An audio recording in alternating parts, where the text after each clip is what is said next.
Arestado isang 39 anyos na lalaki sa ikinasang search warrant operation ng Taguig City Police Station sa Sitio Emelda, Barangay Upper Bicutan, Taguig City. Kinilala ni Police Captain Joel de Guzman, Substation 7 Commander, ang suspect na si alias Bernard na nahuli sa bisa ng search warrant kaugnay ng umano'y paglabag sa Section 11 Article 2 ng RA 9165 o Comprehensive Dangerous Drugs. Ayon sa pulisya, nakumpiska sa loob ng bahay ng suspect ang 10 sachet ng hinihinalang shabu na may kabuang timbang na humigit kumulang 8.33 grams at tinatayang nagkakalaga ng 59,160 pesos. Isinagawa ang operasyon mula 1:30 hanggang 2:10 ng hapon sa Sitio Emelda, Upper Bicutan. Pinangunahan ito ng Substation 7 ng Taguig City Police Station sa koordinasyon ng Station Intelligence Section at sa ilalim ng pamumuno ni Taguig Chief of Police Colonel Julius Año. Ipinalam umano sa suspect ang dahilan ng kanyang pagkakaaresto at ang kanyang mga karapatan, ngunit pinili nitong manahimik. Gumamit ang mga operatibo ng body-worn camera at alternative video recording device sa buong operasyon. Nasaksihan din ng inventory ng mga nakuhang ebidensya ng isang opisyal ng barangay, kinatawa ng media at ang kaanak ng suspect. Dinala ang suspect sa Taguig Pateros District Hospital para sa medical examination bago isinailalim sa kustodya ng Station Drug Enforcement Unit ng Taguig City Police Station para sa kaukulang proseso. Ito po yung ano niya, picture niya po. Ito po.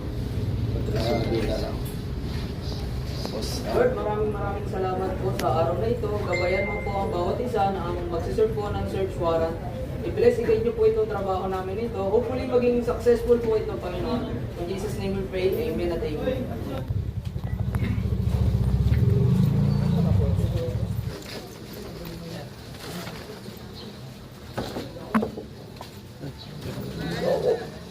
Pagkakaan namin ng search warrant na may number SW-2026-01-6 for violation of Section 11 of RA 9165 Comprehensive Dangerous Drugs Act. Ano na? Kung magsasearching.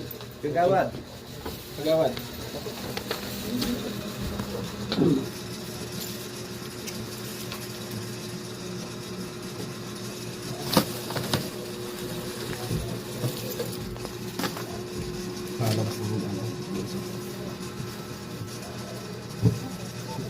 Likod. Sa likod.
Enad.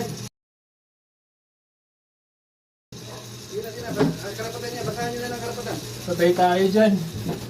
Ikaw may karapatang manahimik o magpasawalang kibo. Ikaw ay naaresto namin sa salang RA 9165. Ikaw ay may karapatang manahimik o magpasawalang kibo. Ano man ang iyong sasabihin ay maaaring gamitin sa'yo laban sa pabor sa'yo sa hukumang ito. Ikaw din ay may karapatang kumuha ng iyong sarili tagapagtanggol. Kung wala naman, ay bibigyan ka ng isa ng gobyerno. Ikaw rin ay may karapatang kumuha ng tagapagsusuri ng iyong pinili. Kung wala naman, pagkakalobang ka rin isa ng gobyerno. Intindihan mo pa yung karapatan? Yes, sir. Ayon sa pulisya, ipinaalam sa suspek ang kanilang pagkakaresto at ang kanyang mga karapatan. Alinsunod sa konstitusyon, ang mga aligasyon ay batay sa ulat ng pulisya at mananatiling inosente ang suspek hanggat hindi napapatunayan nagkasala sa korte. Dire-diretso naman ang ano natin, kaya yung mga gumagawa ng illegal activities dito sa Taguig, particularly itong illegal drugs, makalusot man kayo sa susunod na gawing nagawa nyo, baka hindi na. Unti-unti mahagip din namin kayo. Kami at ang Southern Police District natin, mahagip namin kayo. Kaya tigilan nyo na yan. Walang mabuting patutunguhan yung mga illegal na bagay na ginagawa nyo.